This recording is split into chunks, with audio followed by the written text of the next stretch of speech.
Welcome back to Chapter 8 of Animal Farm. A few days later, when the terror caused by the executions had died down, some of the animals remembered, or thought they remembered, that the sixth commandment decreed, "No animal shall kill any other animal." And though no one cared to mention it in the hearing of the pigs or the dogs, it was felt that the killings which had taken place did not square with this. Clover asked Benjamin to read her the sixth commandment, and when Benjamin, as usual, said that he refused to meddle in such matters, she fetched Muriel. Muriel read the commandment for her. It ran, "No animal shall kill any other animal without cause." Somehow or other, the last two words had slipped out of the animal's memory. But they saw now that the commandment had not been violated, for clearly there was good reason for killing the traitors who had leagued themselves with Snowball.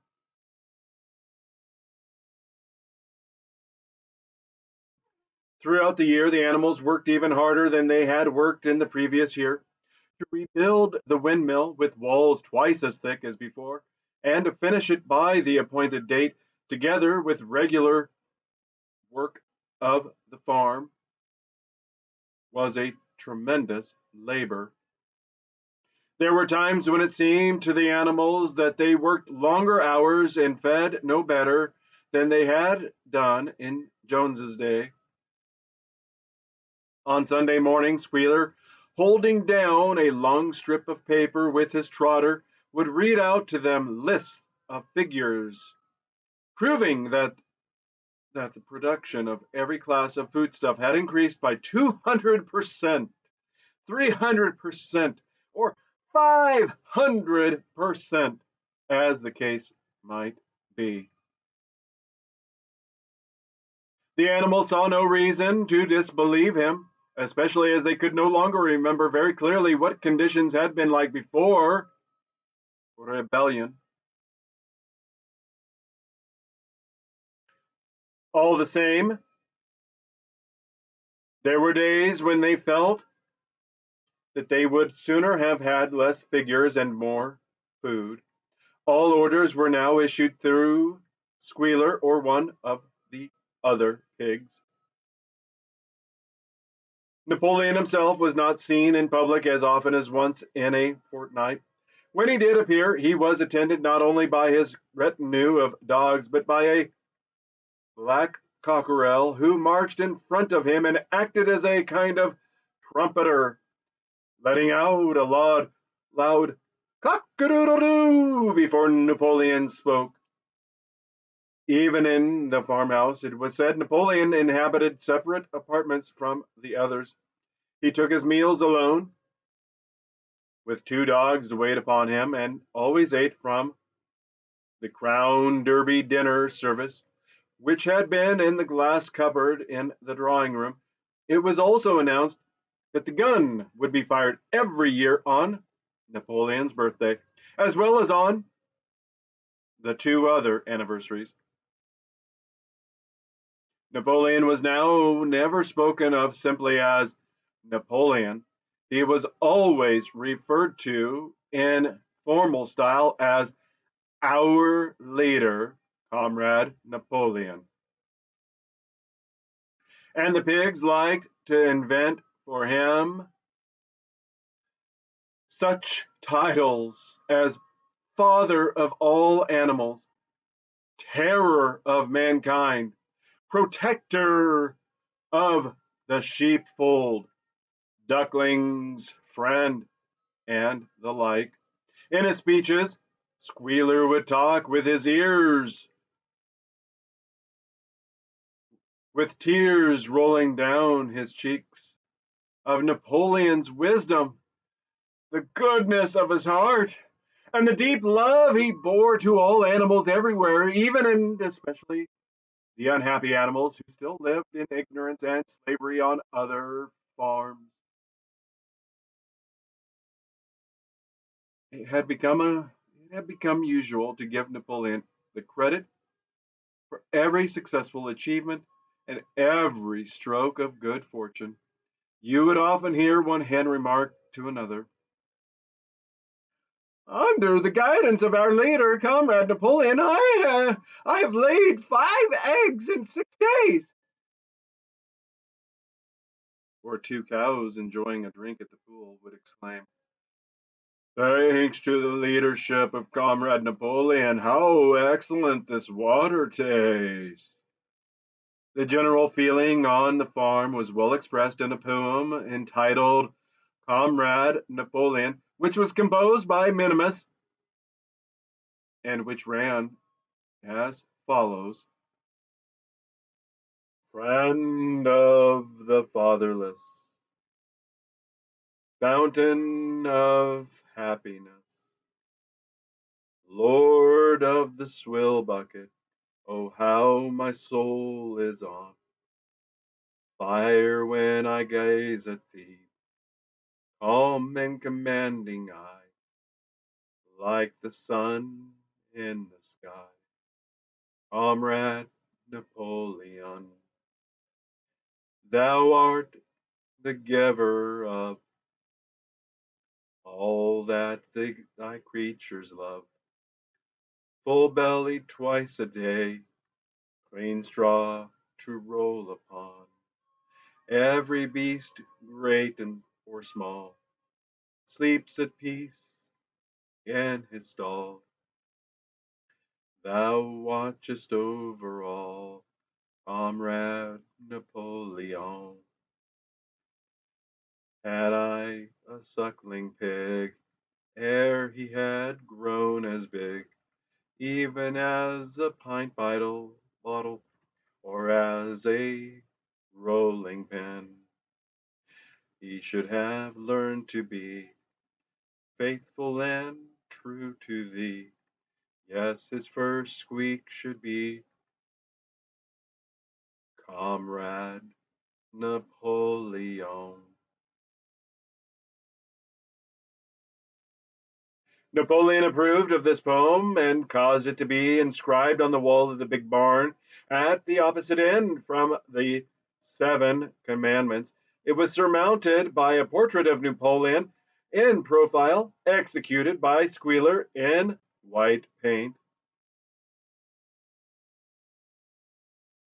Meanwhile, through the agency of Whymper Napoleon, Meanwhile, through the agency of Whymper,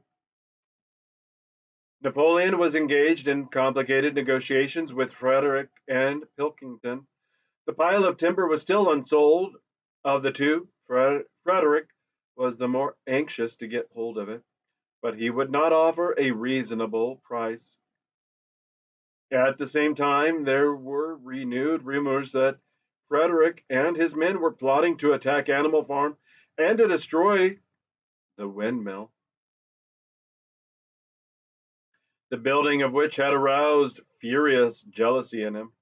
Snowball was known to be still skulking on Pinchfield Farm. In the middle of summer, the animals were alarmed to hear that 3 hens had come forward and confessed that, inspired by Snowball, they had entered into a plot to murder Napoleon. They were executed immediately, and fresh precautions for Napoleon's safety were taken. 4 dogs guarded at his bed at night, one at each corner, and a young pig named Pink Eye was given the task of tasting all his food before he ate it, lest it should be poisoned. At about the same time, it was given out that Napoleon had arranged to sell the pile of timber to Mr. Pilkington. He was also going to enter into a regular agreement for the exchange of certain products between Animal Farm and Foxwood. The relations between Napoleon and Pinkerton, though they were only conducted through Whymper were now almost friendly. The animals distrusted Pinkleton as a human being, but greatly preferred him to Frederick, whom they both feared and hated.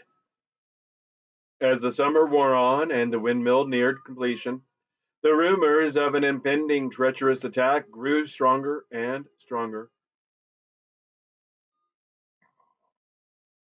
Frederick, it was said, intended to bring against them 20 men, all armed with guns,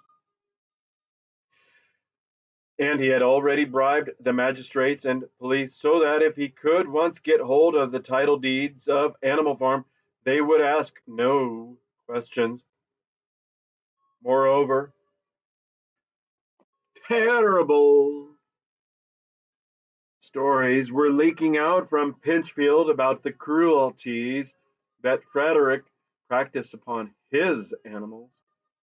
He had flogged an old horse to death. He starved his cows. He had killed a dog by throwing it into the furnace.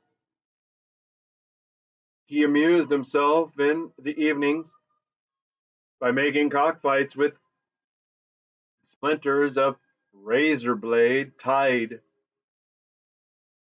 to their spurs.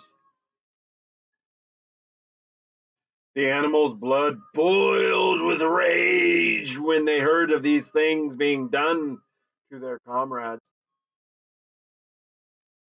and sometimes they clamored to be allowed to go out in a body and attack Pinchfield Farm, drive out the humans, and set the animals free. But Squealer counseled them to avoid rash actions and trust in Comrade Napoleon's strategy. Nevertheless, feeling against Frederick continued to run high.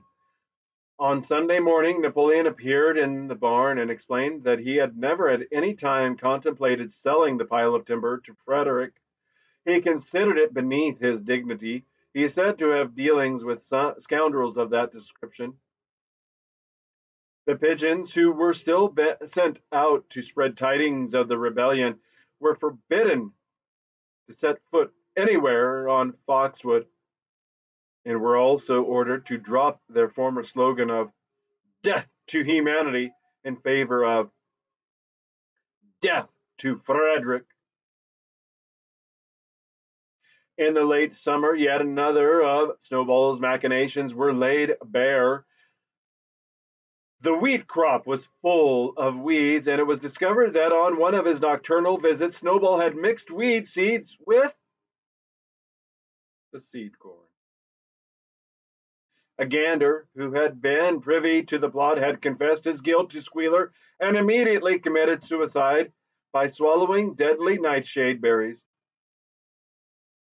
The animals now also learned that Snowball had never, as many of them had believed hitherto, received the order of Animal Hero First Class. This was merely a legend which had been spread some time after the Battle of Cowshed by Snowball himself.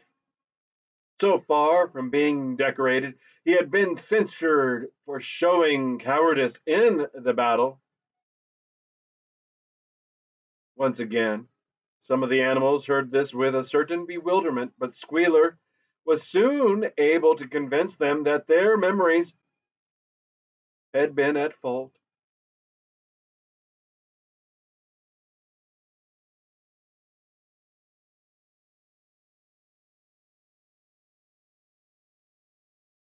In the autumn, by a tremendous, exhausting effort, for the harvest had to be gathered at almost the same time, the windmill was finished. The machinery had still to be installed, and Whymper was negotiating the purchase of it, but the structure was completed. In the teeth of every difficulty, in spite of inexperience of primitive implements, of bad luck and of Snowball's treachery. The work had been finished punctually to the very day. Tired, out, but proud, the animals walked round and round their masterpiece, which appeared even more beautiful in their eyes than when it had been built in the first time. Moreover, the walls were twice as thick as before. Nothing short of explosives would lay them low this time. And when they thought of how they had labored, what discouragements they had overcome, and the enormous difference that would be made in their lives when the sails were turning and the dynamos running, when they thought of all this, their tiredness forsook them, and they gamboled round and round the windmill, uttering cries of triumph. Napoleon himself, attended by his dogs and his cockerel, came down to inspect the completed work. He personally congratulated the animals on their achievement and announced that the mill would be named Napoleon Mill. 2 days later, the animals were called together for a special meeting in the barn. They were struck dumb with surprise when Napoleon announced that he had sold the pile of timber to Frederick. Tomorrow, Frederick's wagons would arrive and begin carting it away. Throughout the whole period of his seeming friendship with Pilkington, Napoleon had really been in secret agreement with Frederick. All relations with Foxwood had been broken off. Insulting messages had been sent to Pilkington. The pigeons,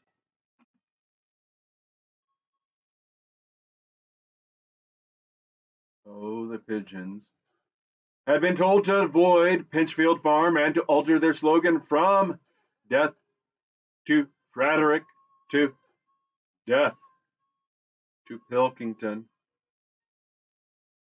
At the same time, Napoleon assured the animals that the stories of an impending attack on Animal Farm were completely untrue, and that the tales about Frederick's cruelty to his own animals had been greatly exaggerated. All these rumors had probably originated with Snowball and his agents.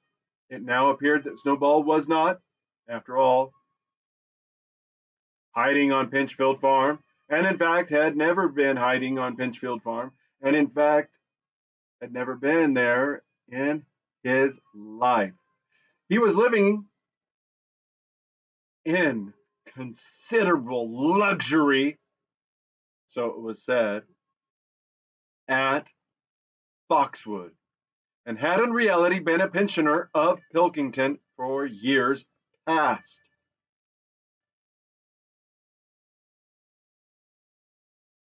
The pigs were in ecstasies over Napoleon's cunning. By seeming to be friendly with Pilkington, he had forced Frederick to raise his price by £12. But the superior quality of Napoleon's mind, said Squealer, was shown in the fact that he trusted nobody, not even Frederick. Frederick had wanted to pay for the timber with something called a check, which it seemed was a piece of paper with a promise to pay written upon it. But Napoleon was too clever for him. He had demanded payment in real £5 notes, which were to be handed over before the timber was removed. Already Frederick had paid up, and the sum he had paid was just enough to buy the machinery for the windmill. Meanwhile, the timber was being carted away at high speed. When it was all gone, another special meeting was held in the barn for the animals to inspect. Frederick's banknotes, smiling beatifically and wearing both his decorations. Napoleon reposed on a bed of straw on the platform with the money at his side, neatly piled on a china dish from the farmhouse kitchen. The animals filed slowly past, and each gazed his fill. And Boxer put out his nose to sniff at the banknotes, and the flimsy white thing stirred and rustled in his breath.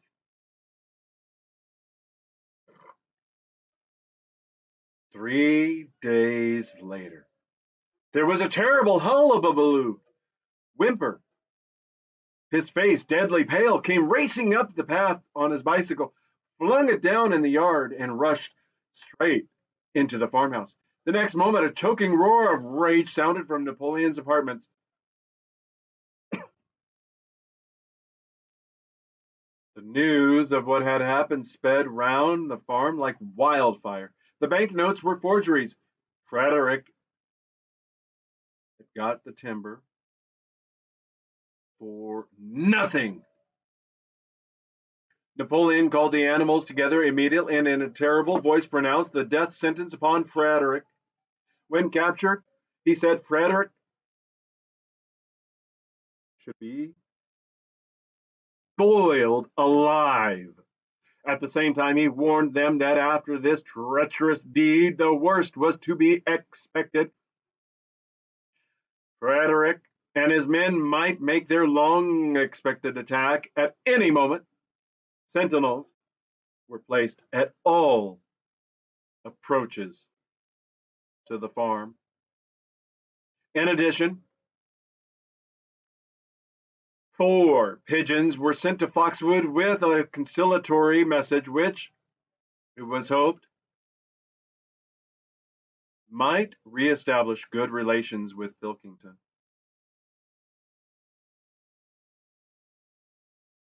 The very next morning, the attack came. The animals were at breakfast when the lookouts came racing in with the news that Frederick and his followers had already come through the 5-barred gate. Boldly enough, the animals sallied forth to meet them, but this time they did not have the easy victory that they had had in the battle of the cowshed. They were 15 men with half a dozen guns between them, and they opened fire as soon as they got within 50 yards. The animals could not face the terrible explosions and the stinging pellets, and in spite of the efforts of Napoleon and Boxer to rally them, they were soon driven back. A number of them were already wounded. They took refuge in the farm buildings and peeped cautiously out from chinks and knotholes. The whole of the big pasture, including the windmill, was in the hands of the enemy. For the moment, even Napoleon seemed at a loss. He paced up and down without a word, his tail rigid and twitching. Wistful glances were sent in the direction of Foxwood. If Pilkington and his men would help them, the day might yet be won. But at this moment, the 4 pigeons, who had been sent out on the day before, returned, one of them bearing a scrap of paper from Pilkington. On it was penciled the words, "Serves you right." Meanwhile, Frederick and his men had halted about the windmill. The animals watched them, and a murmur of dismay went round. 2 of the men had produced a crowbar and a sledgehammer. They were going to knock the windmill down. "Impossible!" cried Napoleon. "We have built the walls far too thick for that. They could not knock it down in a week. Courage, comrades!" But Benjamin was watching the movements of the men intently. The 2 with the hammer and the crowbar, were drilling a hole near the base of the windmill. Slowly, and with an air almost of amusement, Benjamin nodded his long muzzle. "I thought so," he said. "Do you not see what they are doing? In another moment they are going to pack blasting powder into that hole." Terrified, the animals waited. It was impossible now to venture out of the shelter of the buildings. After a few minutes, the men were seen to be running in all directions. Then there was a deafening roar. The pigeons swirled into the air, and all the animals except Napoleon flung themselves flat on their bellies and hid their faces. When they got up again, a huge cloud of black smoke was hanging where the windmill had been. Slowly, the breeze drifted it away. The windmill had ceased to exist. At this sight, the animals' courage returned to them.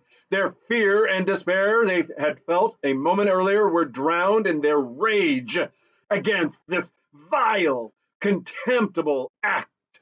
A mighty cry for vengeance went up, and without waiting for further orders, they charged forth in a body and made straight for the enemy. This time they did not heed the cruel pellets that swept over them like hail. It was a savage, bitter battle. The men fired again and again, and when the animals got to close quarters, lashed out with their sticks and their heavy boots. A cow, 3 sheep, and 2 geese were killed, and nearly everyone was wounded, even Napoleon, who was directing operations from the rear, had the tip of his tail chipped by a pellet. But the men did not go unscathed either. 3 of them had their heads broken by blows from boxers' hoofs. Another was gored in the belly by a cow's horn. Another had his trousers nearly torn off by Jessie and Bluebell. And when the 9 dogs of Napoleon's own bodyguard, whom he had instructed to make a detour under cover of the hedge, suddenly appeared on the men's flank, baying ferociously, panic overtook them. They saw that they were in danger of being surrounded. Frederick shouted to his men to get out while the going was good, and the next moment the cowardly enemy was running for dear life.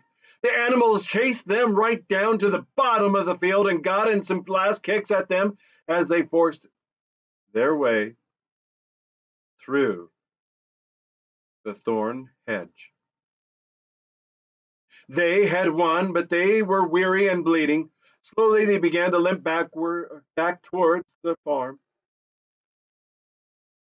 The sight of their dead comrades stretched upon the grass moved some of them to tears. And for a little while they halted in sorrowful silence at the place where the windmill had once stood. Yes, it was gone.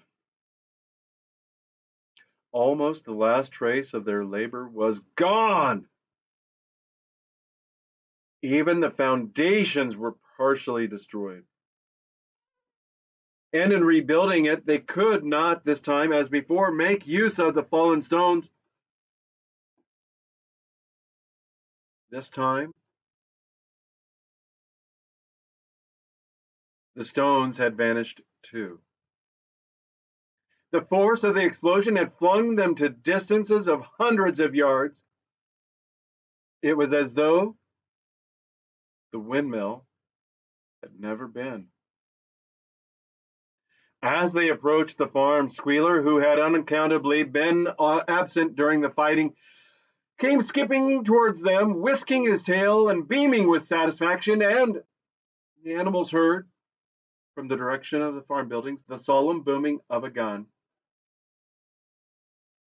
"What is that gun firing for?" said Boxer. "To celebrate our victory!" cried Squealer. "What victory?" said Boxer.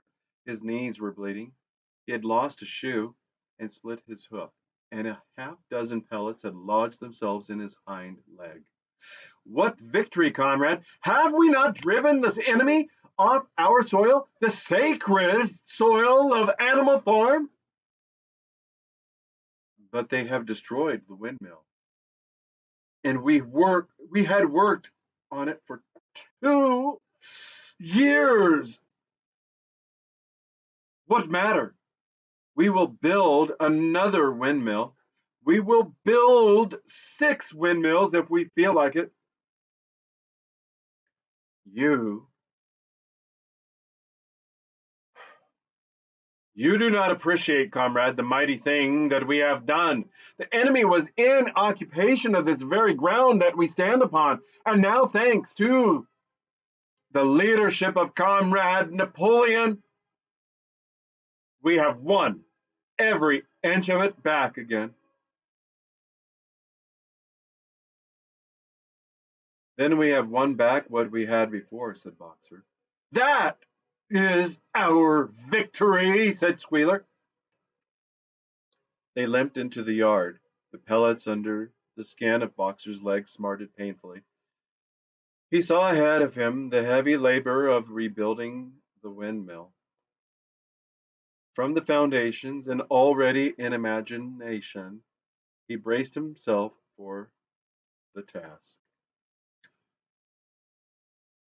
But for the first time, it occurred to him that he was 11 years old, and that perhaps his great muscles were not quite what they had been.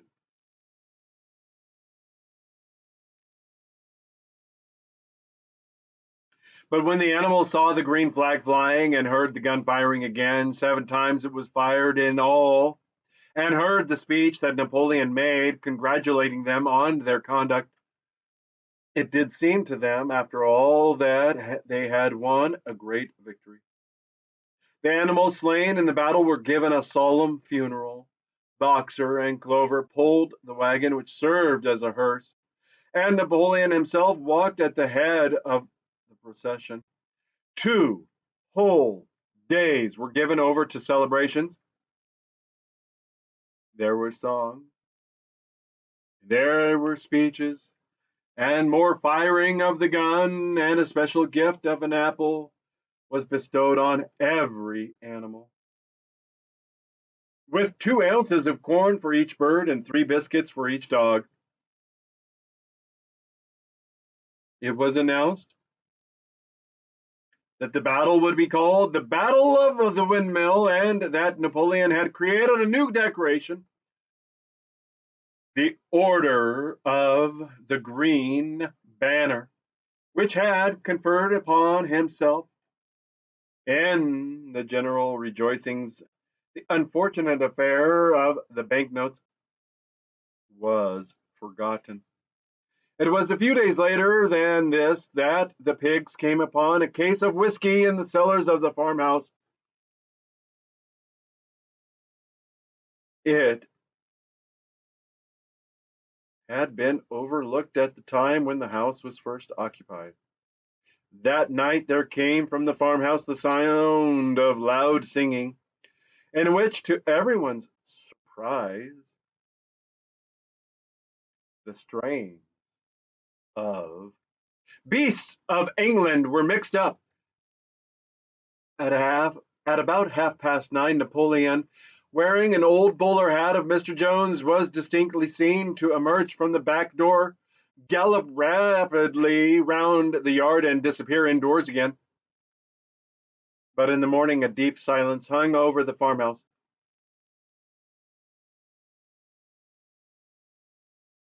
Not a pig appeared to be stirring. It was nearly 9 o'clock when Squealer made his appearance, walking slowly and dejectedly, his eyes dull, his tail hanging limply behind him, and with every appearance of being seriously ill.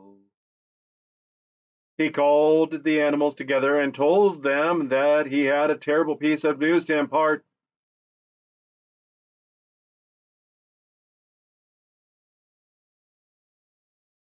Comrade Napoleon was dying. A cry of lamentation went up. Straw was laid down outside the doors of the farmhouse, and the animals walked on tiptoe. With tears in their eyes, they asked one another what they should do if their leader were taken away from them. A rumor went round that Snowball had, after all, contrived to introduce poison into Napoleon's food. At 11 o'clock, Squealer came out to make another announcement. As his last act upon earth, Comrade Napoleon had pronounced a solemn decree. The drinking of alcohol was to be punished by death. By the evening, however, Napoleon appeared to be somewhat better, and the following morning Squealer was able to tell them that he was well on the way to recovery. By the evening of that day, Napoleon was back at work, and on the next day it was learned that he had instructed Whymper to purchase in Willingdon some booklets on brewing and distilling. A week later, Napoleon gave orders that the small paddock beyond the orchard, which it had previously been intended to set aside as a grazing ground for animals who were past work, was to be plowed up. It was given out that the pasture was exhausted and needed reseeding, but it soon became known that Napoleon intended to sow it with barley. About this time, there occurred a strange incident which hardly anyone was able to understand. One night, at about 12 o'clock, there was a loud crash in the yard, and the animals rushed out of their stalls. It was a moonlit night. At the foot of the end of At the foot of the end wall of the big barn, where the 7 commandments were written, there lay a ladder broken in 2 pieces. Squealer, temporarily stunned, was sprawling beside it, and near at hand there lay a lantern, a paintbrush, and an overturned pot of white paint. The dogs immediately made a ring round Squealer and escorted him back to the farmhouse as soon as he was able to walk. None of the animals could form any idea as to what this meant, except old Benjamin, who nodded his muzzle with a knowing air and seemed to understand, but would say nothing.